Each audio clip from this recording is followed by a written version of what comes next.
तर शतक वर्ष असल्यास शेवटी 2 शून्य असल्यास 400ने भाग जात नसेल तर ते काय असतं, साधं वर्ष असतं.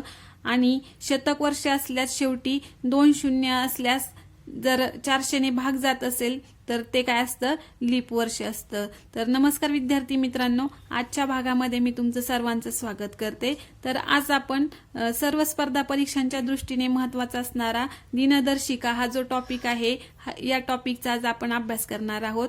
या टॉपिक मधली जी बेसिक माहिती आहे ती बेसिक माहिती प्रथम आपण माहिती करून घेणार आहोत आणि त्यानंतर पुढील जे काही त्यावरचे उदाहरण आहेत त्या उदाहरणांचा सराव करून घेणार आहोत. तर प्रथम आपण साधे वर्ष आणि लीप वर्ष म्हणजे काय तर यामधला फरक आपण समजून घेणार आहोत. तर प्रथम साधं वर्ष. तर साधं वर्ष कशाला म्हणायचं किंवा साधं वर्ष ओळखण्यासाठीच्या काय खुणा आहेत त्या आपण प्रथम शिकून घेऊ. तर साधे वर्ष ज्या वर्षाला 4ने भाग जात नाही, ज्या वर्षाला 4ने भाग जात नाही ते काय असतं, साधं वर्ष असतं. तर उदाहरणार्थ आता 1991 हे वर्ष आहे, तर ह्या वर्षाला 4ने जर भाग दिला तर 4ने भाग जात नाही. 2005 तर 2005 ला सुद्धा 4ने भाग जात नाही, म्हणजेच काय हे साधं वर्ष आहे. तर साधं वर्ष आणखी ओळखण्यासाठीची आणखी एक खूण आहे. तर शतक वर्ष असल्यास शेवटी 2 शून्य असल्यास 400ने जर भाग जात नसेल, 400ने जर भाग जात नसेल तर ते काय असतं, साधं वर्ष असतं. आता समजा इथं उदाहरण आहे 1300 हे काय आहे, शतक वर्ष आहे. 1400 काय आहे तर शतक वर्ष आहे.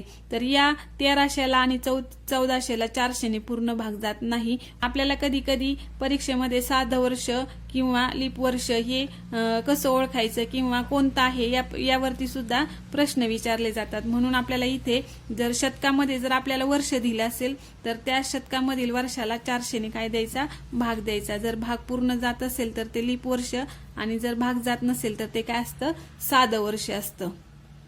साध्या वर्षातील एकूण दिवस हे 365 असतात. साध्या वर्षामध्ये एकूण दिवस हे 365 असतात.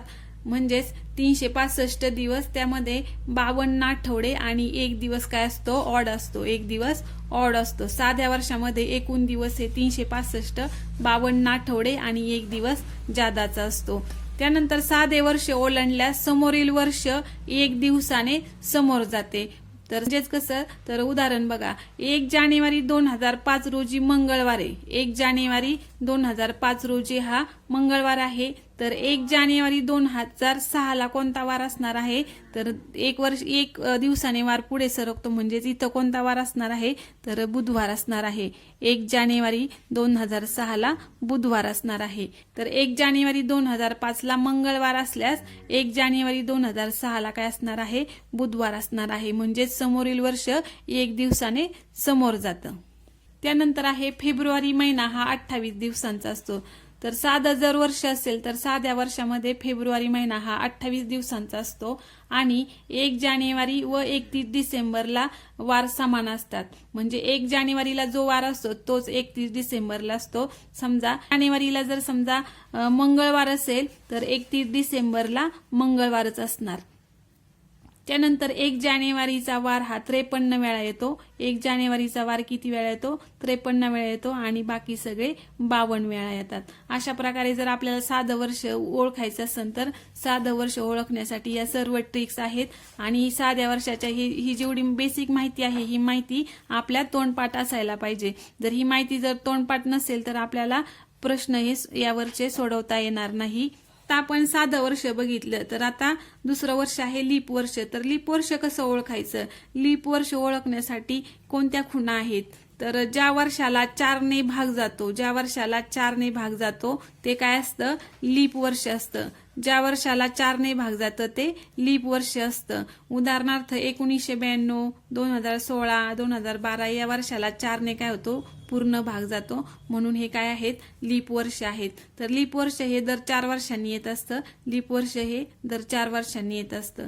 त्यानंतर जर शतक वर्ष असेल तर शतक वर्षाला जर 400ने पूर्ण भाग जात असेल तर ते काय असतं, लीप वर्ष असतं. शतक वर्षाला 400ने जर पूर्ण भाग गेला तर ते लीप वर्ष असतं. उदाहरणार्थ 2000 हे शतक वर्ष आहे. तर याला जर 400ने भाग दिला तर भाग पूर्ण जातो. त्यानंतर 1600 हे शतक वर्ष आहे. याला जर 400ने भाग दिला तर पूर्ण भाग जातो. म्हणून हे काय आहेत, लीप वर्ष आहेत. तर लीप वर्षामध्ये एकूण दिवस हे 366 असतात आणि साध्या वर्षामध्ये एकूण दिवस हे किती असतात? 365 असतात. साध्या वर्षामध्ये एकूण दिवस हे 365, लीप वर्षामध्ये एकूण दिवस हे 366, म्हणजेच लीप वर्षामध्ये एक दिवस जादा असतो. तर लीप वर्षामध्ये एकूण 52 आठवडे आणि 2 दिवस असतात. 52 आठवडे आणि 2 दिवस जादा असतात. वर्ष ओलांडल्यास समोरील वर्ष हे 2 दिवसाने समोर जातं. जर लीप वर्ष असेल आणि ते लीप वर्ष जर ओलांडलं तर 2 दिवसाने वार काय होतो? पुढे जातो. समजा 1 जानेवारी 2012ला काय आहे? मंगळवार आहे.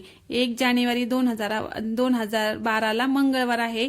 तर 1 जानेवारी 2013ला गुरुवार असणार. म्हणजे मध्ये बुधवार हा एक वार सोडून त्यानंतरचा वार असणार आहे.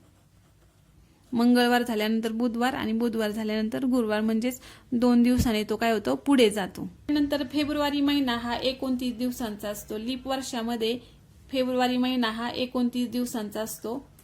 1 जानेवारी व 1 डिसेंबरच्या वारात 1 दिवसाचा फरक असतो. 1 जानेवारी व 31 डिसेंबरच्या वारात 1 दिवसाचा फरक असतो. उदाहरणार्थ 1 जानेवारीला जर सोमवार असेल, 1 जानेवारीला सोमवार असेल तर 31 डिसेंबरला मंगळवार असणार आहे. 31 डिसेंबरला मंगळवार असणार आहे. म्हणजेच 1 दिवसाचा काय असतो? फरक असतो. म्हणजेच 2 तारखेचा जो वार आहे, 2 जानेवारीचा जो वार आहे तो 31 डिसेंबर या दिवशी असतो. 2 जानेवारीचा जो वार आहे तो 31 डिसेंबरच्या दिवशी असतो. त्यानंतर 1 व 2 तारखेचा वार हा 53 वेळा येतो. 1 व 2 तारखेचे वार हे 53 वेळा येतात आणि उर्वरित वार हे 52 वेळा येतात.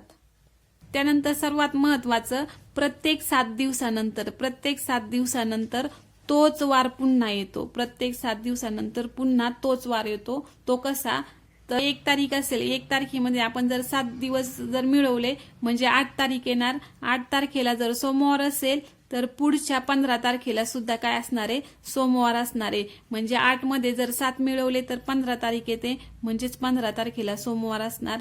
आणि 15 तारखेमध्ये जर 7 दिवस मिळवले तर 22 तारखेला कोणता वार असणार आहे? तर सोमवार असणार आहे. तर ही जी माहिती आहे किंवा ही जी ट्रिक्स आहे, ही ट्रिक्सचा जर वापर केला तर आपल्याला महिन्यांमधले दिवस वार हे काढायला जमतात. अशा पद्धतीने दिनदर्शिका या घटकावरील जे प्रश्न आहेत ते प्रश्न जर आपल्याला अचूकपणे सोडवायचे असतील तर या बेसिक गोष्टी माहिती असायला पाहिजे. जर व्हिडिओ आवडला असेल तर व्हिडिओला लाईक आणि सबस्क्राईब करा. धन्यवाद.